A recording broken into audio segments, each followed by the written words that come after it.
war.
Ships are sinking. Men are dying. It is September 1939. While German panzer divisions race toward Warsaw, the German Navy, powerful, efficient, its morale high, prepares for a greater, more decisive struggle, the Battle of the Atlantic. Hitler's admirals know that command of the sea means the death of Great Britain and victory in Europe. They also know if the stronger Royal Navy bars the way on the surface, victory may be won in the depths. At the outbreak of war, they begin expanding their U-boat fleet by as much as 1,000% a month. Germany's ablest scientists and technicians concentrate on perfecting the submarine, multiplying its range and deadliness. For fascism to survive, it must kill. The time has come, and Hitler hurls his U-boats into the Atlantic to ravage and destroy. The elite of the Nazi Navy, its best commanders, its most highly trained crews, man the submarines. To them falls the crucial mission of isolating Great Britain, of severing the arteries that feed her. If enough of England's ships are sunk, the issue will not be in doubt. England starves. Europe dies. As war begins, England expands her now hopelessly inadequate merchant marine. In addition, hundreds of escort vessels are desperately needed to protect the cargo ships. For months to come, they will be pitifully few.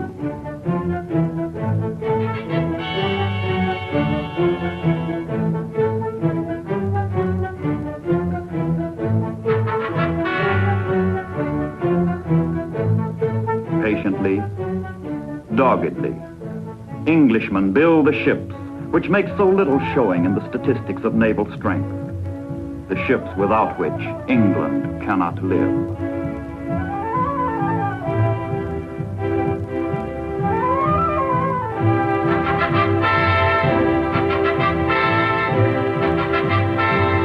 Canada's men and material enlist in the cause of decency and survival. Canada is quick to act with all her means.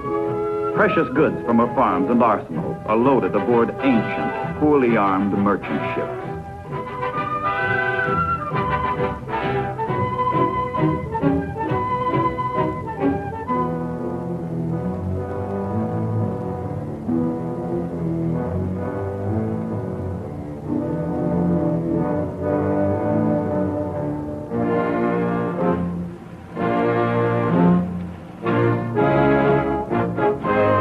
Makeshift convoy set out for the perilous crossing under the patchwork protection of converted yachts, the fishing fleet, and, if they are lucky, a ship or two of the hard-pressed Royal Canadian Navy.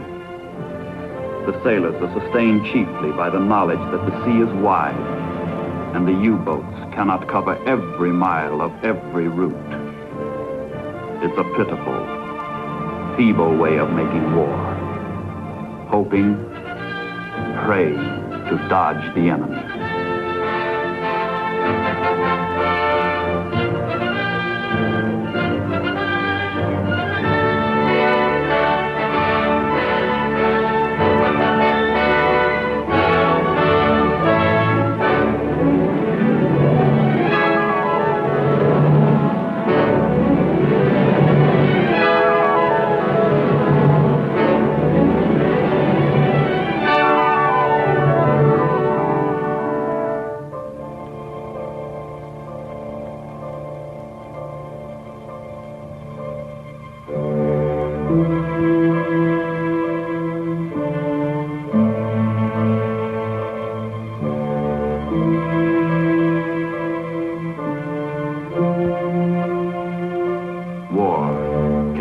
tedious, boring. Weeks of monotonous routine become almost unbearable for sailors who live under the constant threat of an enemy attack. Theirs is a cruel death, should they be torpedoed. The convoy cannot stop. It must go on until it reaches England, or until it's spotted by the Germans, whose submarines are prowling, shadowy, waiting to move in for the slaughter.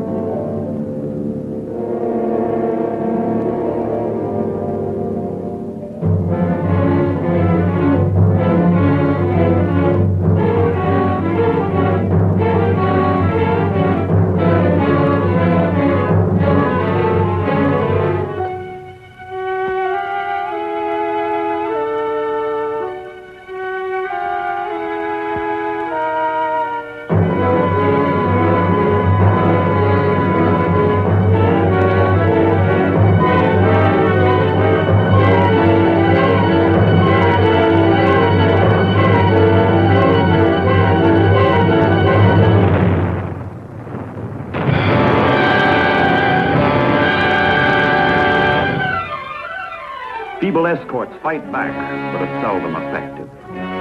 How can World War I equipment cope with World War II submarines? But the sub must be fought.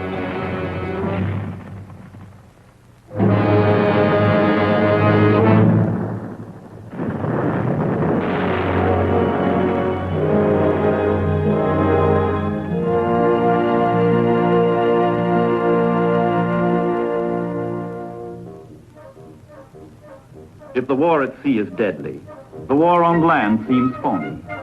The Sitzkrieg is on, fought with propaganda balloons and leaflets, slogans and serenades.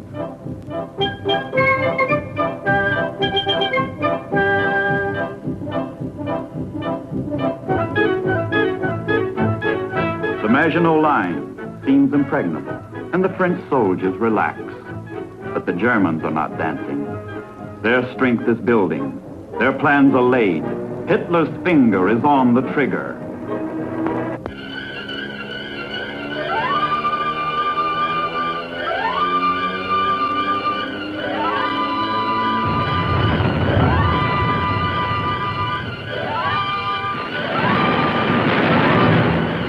Holland is crushed.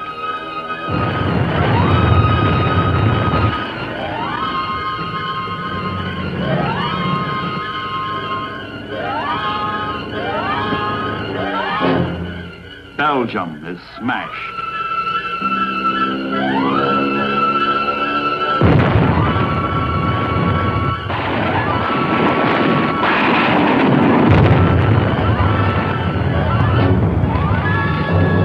France is broken.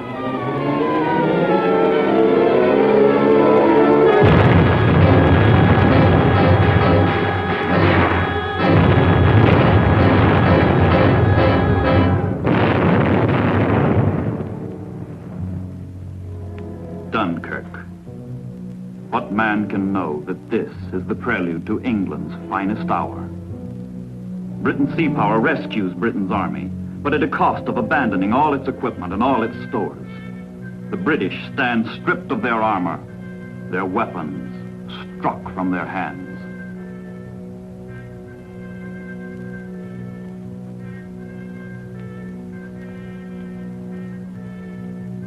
It is the hour of catastrophe.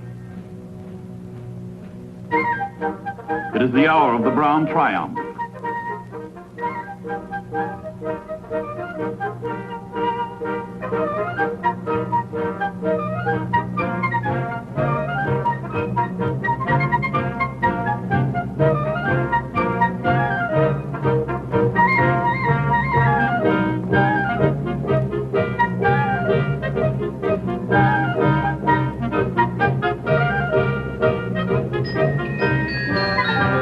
The path of glory leads to the forest of Compiègne.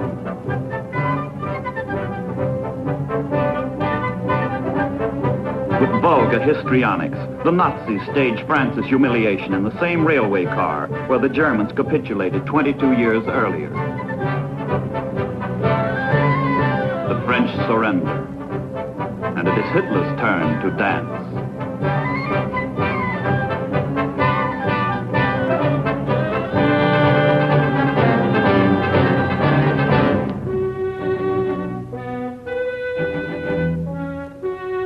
But conquest ends at the English Channel, where sea power blocks the way.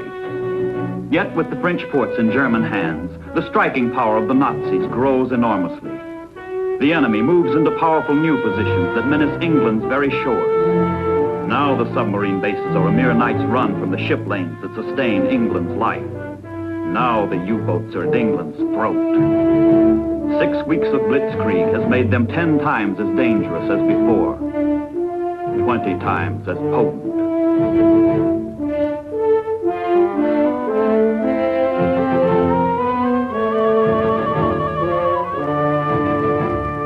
And from newly acquired air bases on England's threshold comes something new to warfare, new to history. An attempt to pound a world power into submission by bombardment from the sky. Coolly and brilliantly, the English organized their defenses, meeting the new menace with new methods. But the Nazi squadrons come over around the clock.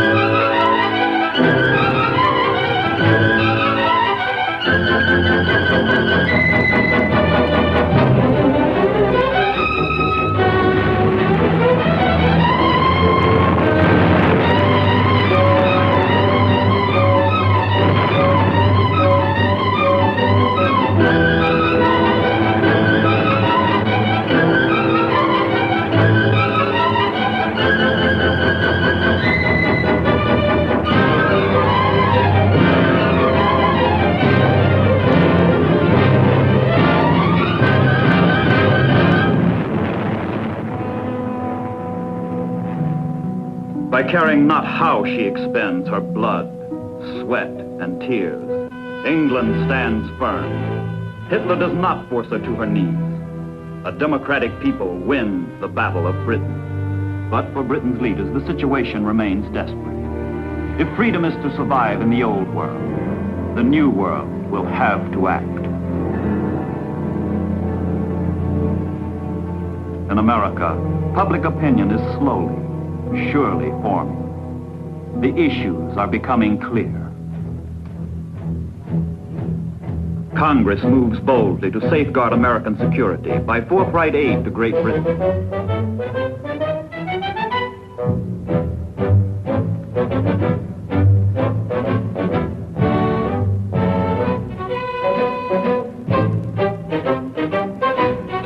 The British Navy needs destroyers, needs them badly.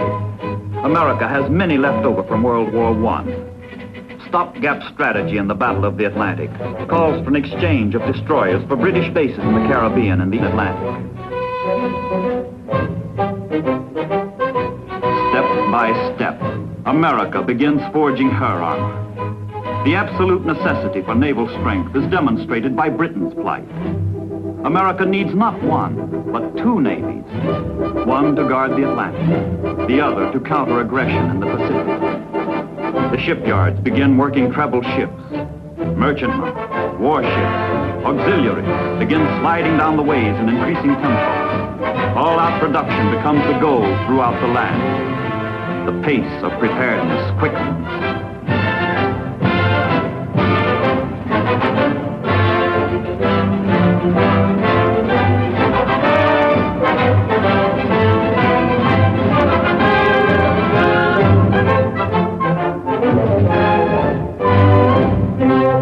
Materials by themselves are no longer enough. From coast to coast, the barracks go up by the thousands to receive draftees by the hundreds of thousands. Far-off areas become vital to the United States. Greenland lies at the crossroads of the North Atlantic. In May of 1940, she asked United States protection. Her creolite mines and weather stations are denied the Germans. American Marines move into Iceland a year later, relieving the British garrison there. The Leathernecks forestall the German threat. Whoever possesses Iceland holds a pistol pointed at England, the United States, and Canada.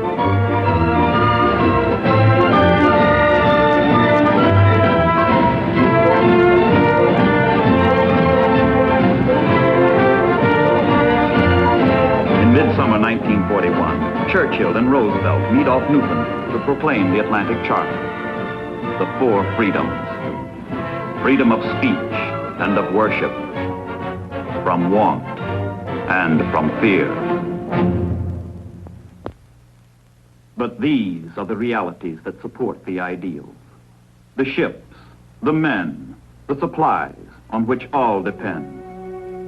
The ships plod along the North Atlantic convoy routes at dangerously sluggish speed, their pace regulated by the slowest merchantman in the convoy. And the slower the convoy, the easier it falls into the trap of roving U-boats.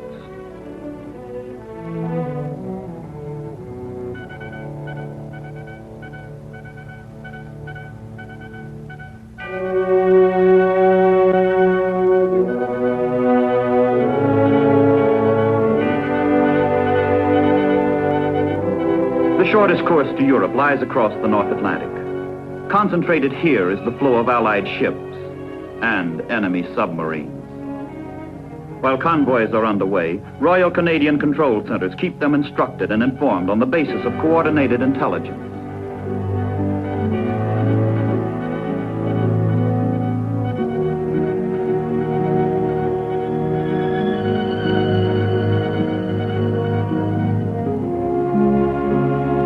At sea, protection is weak, the menace grave. Around the rim of the convoy, the escort vessels keep station, herding the merchantmen toward their destination.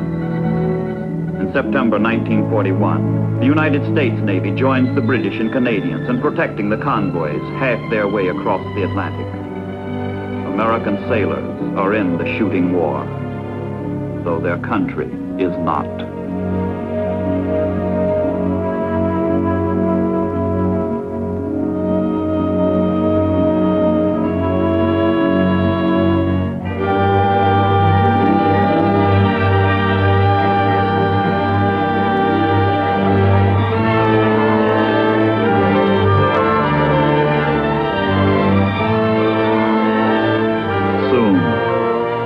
Too soon, a lone U-boat spots the convoy.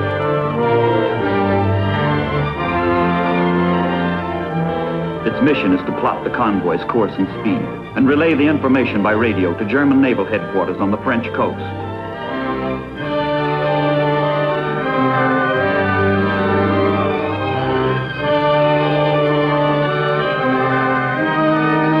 Admiral Dönitz, the genius of German submarine warfare, orders his submarines out for the kill.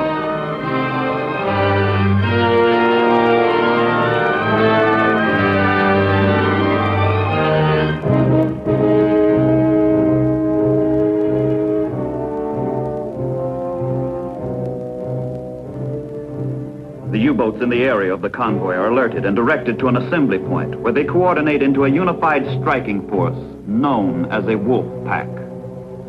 The pack rendezvous for the attack.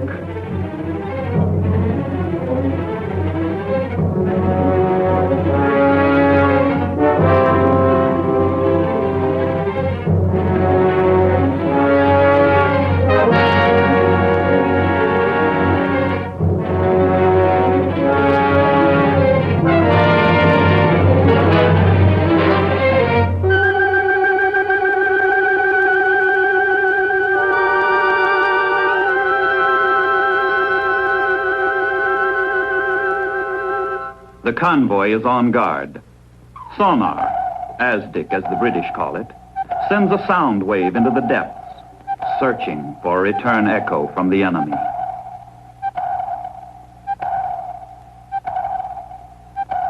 All hands on all ships are alerted in these dangerous waters, where sinkings are routine.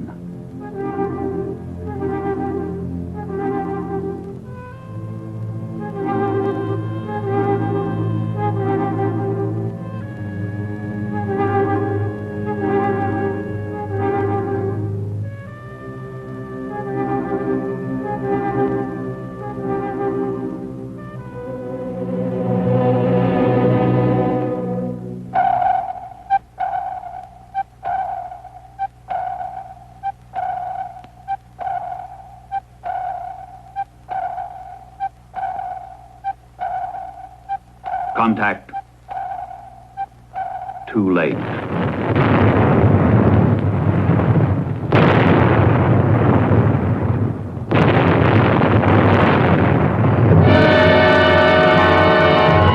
Man your battle stations.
The battle is over. Home are the victors, home safely from the sea. They have brought England a little closer to starvation, closer to defeat. Triumph and glory are theirs.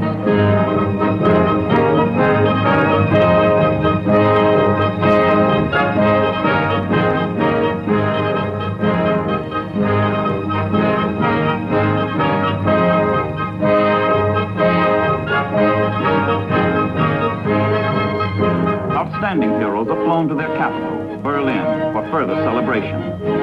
The victories against England prove to the Germans the invincibility of the Third Reich. All Germany rejoices. All Germany honors its undersea sailors.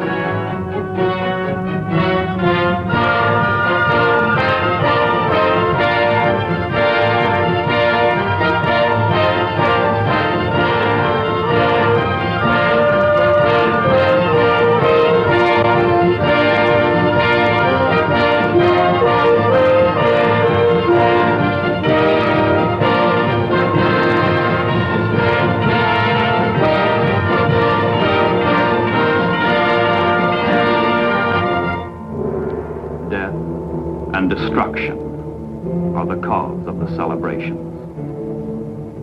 Even before the United States enters the war, the bottom of the Atlantic is a formidable cemetery of Allied ships. But there are no tombstones in the sea, only the drifting remnants of disaster.